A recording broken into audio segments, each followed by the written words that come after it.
This is Jennifer. I don't even know what I want to talk about today, but I'm here in a nice room, wearing a nice-ish suit, and I thought I might as well take the opportunity to record myself looking a little bit more professional. I hope this works okay. It's all a little crooked, but that doesn't matter. What am I working on? Well, one thing that I'm working on is I'm trying to establish a new board. If anybody wants to be on a board of directors, I know I always fantasized about being on a number of boards of directors, and now I am my own nonprofit director, and I need a board for a new nonprofit under the same ages, but the idea is instead of doing practical work around town like we're doing, we're going to do something a bit more. The target is child molesters. I'm serious. And what we're going to do is we're going to teach children to swear at would-be child molesters. You're laughing. I'm serious. I'm actually totally serious about this. It's called sworn resistance. And what sworn resistance will do is just have a couple of advertisements that will teach children to say you to, sexual predators. Does that sound controversial to you? Teaching children to swear, I'm sure it'll be controversial. And hopefully that'll mean we won't have to spend too much on advertising because the outrage machine will fuel our promotion. Pretty good, right? It's pretty simple. We got some catchy ideas for a couple of advertisements. We're gonna over here teach children to say if somebody tries to mess with them. Over here we're gonna teach them to hit them in the balls or eyeballs or weak spots like a contra boss if something goes wrong. So that way you got your fight or flight response. You can exploit those, and even if you freeze, you can still say to people who would try to mess your life up.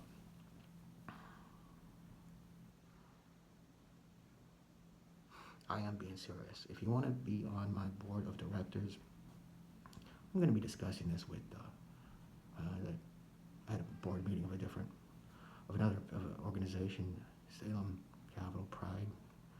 I'm going to hope to get somebody from there, some people to hop on with me, so you can come to their board meeting on Tuesday the 7th at 6 p.m. at the, look it up.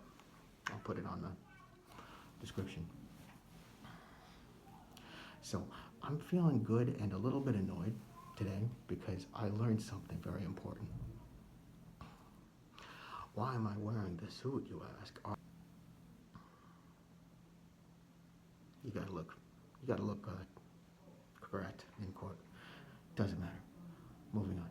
So why was I in court? Because I've been trying to not go to jail because my abusive parents provoked the county to extend their abuse of me so they can feel like they're controlling me from afar. And guess what? The district attorney is eating it up. It's funny how power works. Power loves power, right? That's not a pocket square. These are reminders of when I have court to go to.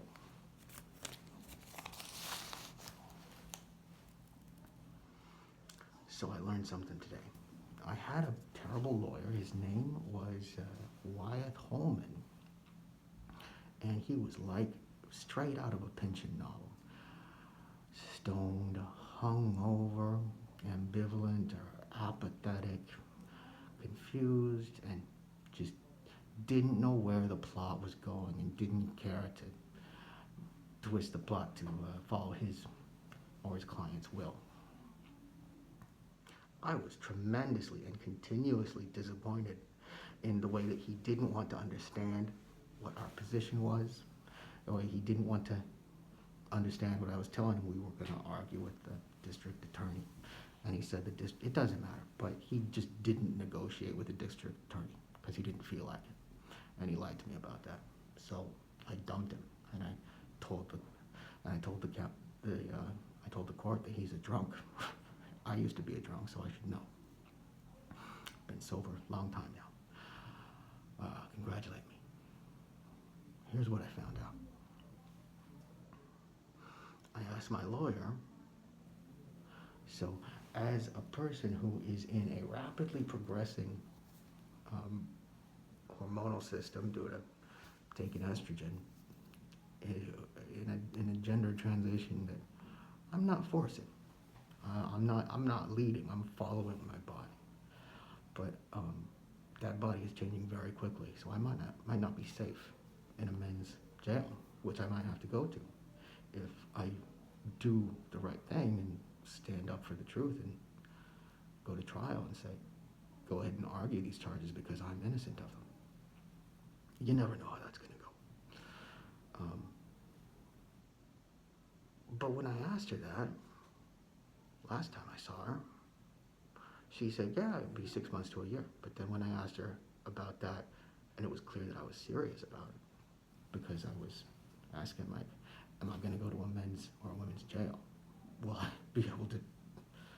I be able to choose which one I go to, which one I feel safer at? She said, oh yeah, well, you probably won't really go to jail though. You'll probably get probation. And I said, what? Kind of wish I'd known that earlier, because you've been telling me that I should go to trial. And she is so much better than Mr. Holman. She is so much more awake, attentive, flexible, and what's the opposite of apathetic? Not pathetic. That would be insulting. She's not. She's the opposite of apathetic, and she's also the opposite of pathetic. So, good for her. I love her, but I wish that she had told me.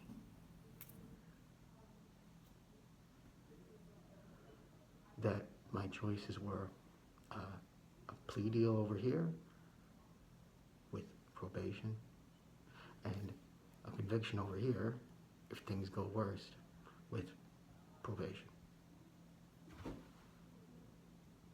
It doesn't sound that hard of a decision when you put it that way, right? When you're innocent of the crime and your choices are probation or probation plus maybe less than a month in jail, which I can handle. She didn't tell me until I brought up the problem of gender in punishment. This is 8 minutes already. I better stop. I'm losing Daniel Dennett.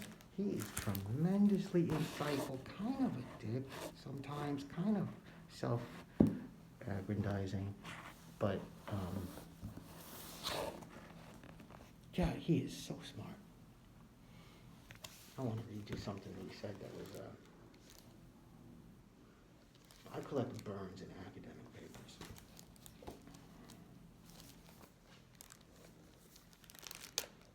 He's talking about a couple of scientists, like a couple of scientists talking about a philosopher. It was Professor Ryle, who I don't know, and then Popper, the popularizer of the concept of what's it called? Not negation, counter. What's it called? It's like something like negation. Falsifiability. Falsifiability.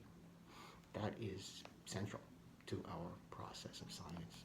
Since Popper was around, he had that famous debate with my favorite Wittgenstein. So, this is just funny. I just like saying like when an academic insults other academics, I want to record it for the people. Usually I just take a screenshot, but here I got the physical book and I got the private room so I can narrate it to you. In 1952, shortly after Ryle published The Concept of the Mind, 49, Eccles gave the Weinflet lectures at Oxford with Ryle, the Weinflet professor in philosophy, in attendance. Eccles, thinking to win Rao's favor, described the brain as like a mighty theater organ, and the synapses were like the keys, which could be delicately stroked by the mind, which was, in Professor Rao's elegant terminology, the ghost in the machine. Seldom had a scientist so badly misunderstood a philosopher. Popper, too, was a dualist. I kind of sucked the humor out of it there. Seldom has a scientist so badly misunderstood a philosopher. Popper, too, was a dualist.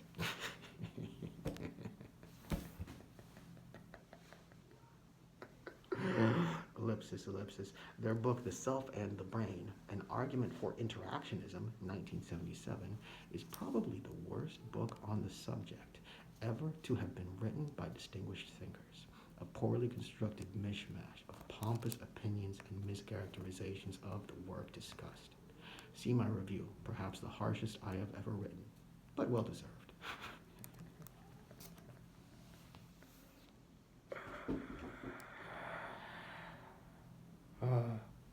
I don't know how to pronounce this word, escutcheon. What the hell is an escutcheon? So I'll skip that sentence, but the punchline to that one is, by producing a work that would consign the Popper Eccles claims to richly deserved oblivion. That's a tidy insult right there.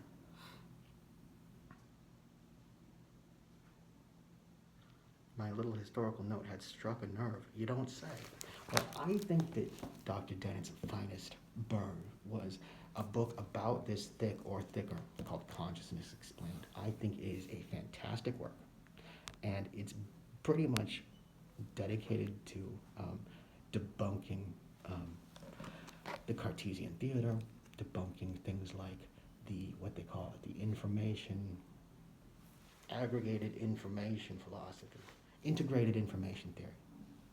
And so he gleefully took it apart piece by piece over about 800 pages. The integrated information theory and similar frameworks that rely on things like the Cartesian theory. Thanks, Descartes, but this one was bad. And I would encourage you to look at Wikipedia's diagrams of the Cartesian theory and people illustrating what it looks like, because those are hilarious too.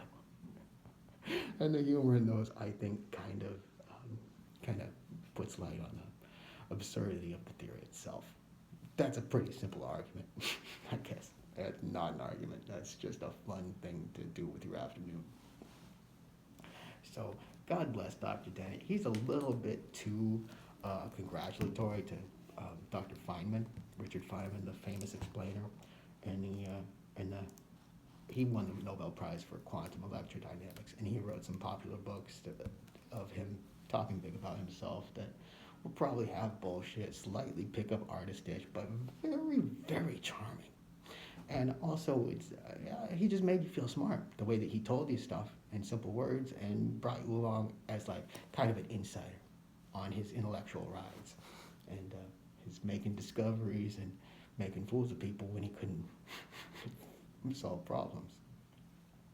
He had problems with women. He did not win the Nobel Prize for feminism. So I'm a little surprised that even in 2023, Dr. Dennett was still talking about the guy instead of running embarrassed from his previous praise of him. I got to admit, I used to be a big Dr. Feynman fan in my youth. I gave my grandfather a copy of his book, and my grandfather said, "This guy needs Jesus." He trusts in science too much. And I said, "Oh, that is about the last thing that One time he wrote me a letter that says, "Happy birthday. It's important for the men in my family to express their sexuality in acceptable ways." Pretty awkward, right? I never talked to him again. Happy New Year. And guess what else? I made a friend. I've been talking to my new friend for hours every day, talking by typing and on the internet about doing some creative exegesis. I don't even know if that's how that's pronounced. I'm pretty sure that's how that's pronounced. But we're talking about biblical Hebrew and digging deep into specifically Genesis. So we've been talking for hours a day, and she listens to me. She's very interested in understanding the things that I have to say about stuff that I've learned about the Bible and its and the milieu that it came from, broadly speaking. So it's nice to have somebody who. And finally, this episode of me blogging for like ever is brought to you by Agatha Christie. She wrote a book about Akhenaten. She wrote a play. Agatha Christie wrote a play about Akhenaten, the inventor of monotheism, to oversimplify by a lot. Let's see if it contains any of her racism, made famous in books like 12 Little Indians, 11 Little, I don't remember that, it was not even everybody was racist back then, so I'm not going to excuse any of her shit, but, you know, obviously she tells a good story. So let's see, Act 1, Scene 1. They are a woman, I'm going straight to the dialogue, a woman. They are coming this way. A man. Who is it? Second woman. The foreigners. The Syrians. First woman. How hideous they are. Exclamation mark. Man, look at their hair and their caps. Woman. They are ugly. How disgusting foreigners are. How dirty looking. Wow. Way to project modern Western racism and disgust and hatred all the way back into Akhenaten's time.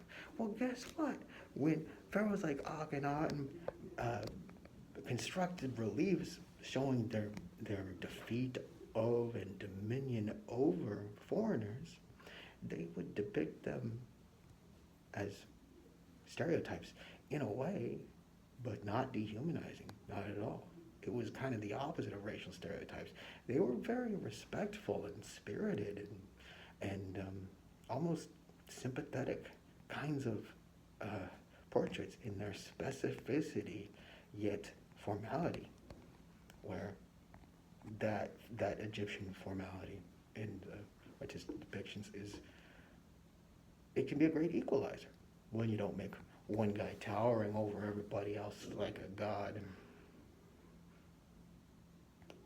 So, thanks, Mr. Sundisk, for being less racist. And one last thing, or one first thing that I was thinking about, first thing this morning, this is my shower thought for today. I was thinking, I should have showed you that cool copy of the bacchae that they had. That's a good boy, Osiris. Yeah, still reading the bacchae. And this morning I was thinking,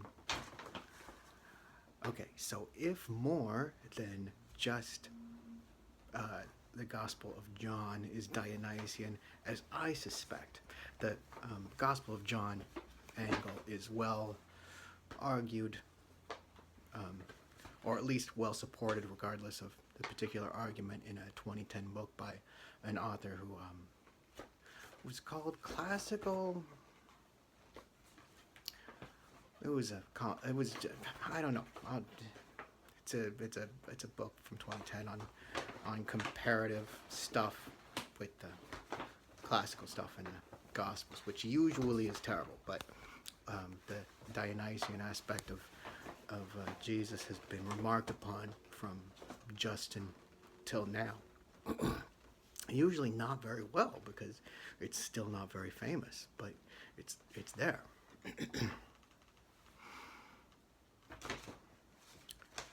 So here was my sorry. All right, so here was my thought. Damn it.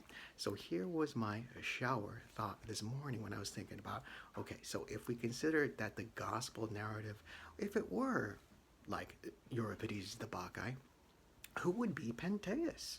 Who is the I guess he's a king. He's the main character who's not a god in that in the bacchae, who would be Pentheus. And I thought, well, probably Pilate. And I said, wait a minute, Pontius Pilate. Pontius sounds like Pentheus, which means like Christus or lugubrious or something. Pentheus is supposed to, and Pontius is supposed to mean of the Pontii, a gens, a Roman fancy family. I've never heard of the Pontii. I guess they existed, but I was so excited about this. I was like, do we act? The Bacchae is from like 400 BC or something, and the Gospels are from like, 150 AD, more or less. People debate that all up and down. But the point is, these names sound uncannily similar. Pontius Pilatus and Pentheus, the king in the Bacchae.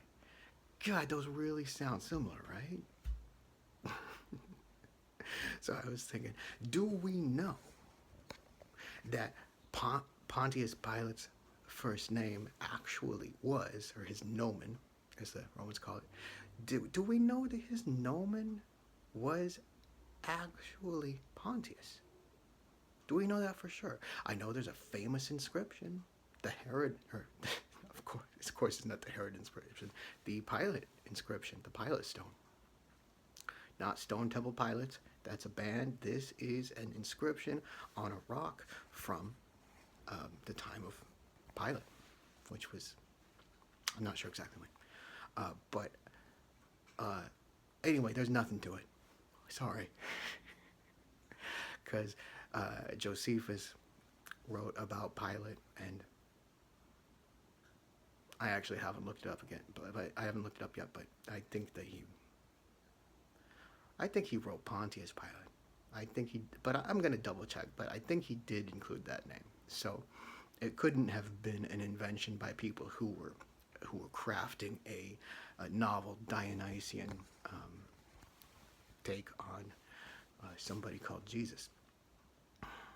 But it just sounds so unlikely that this one of the main characters in Jesus is such and such. I don't have to go. It's just that the names sound similar. That's all. But it's not on the stone. Sorry, I buried the lead there. You look at the Pilate stone. It says Ius Pilatus, because it's broken. So it doesn't say Pontius. Oh, so I'm pretty sure one of the other historical sources does say Pontius. So it's probably just a regular name, regular governor or whatever he was, and it's probably nothing except for a fun coincidence. Pentheus over here, Pontius over there.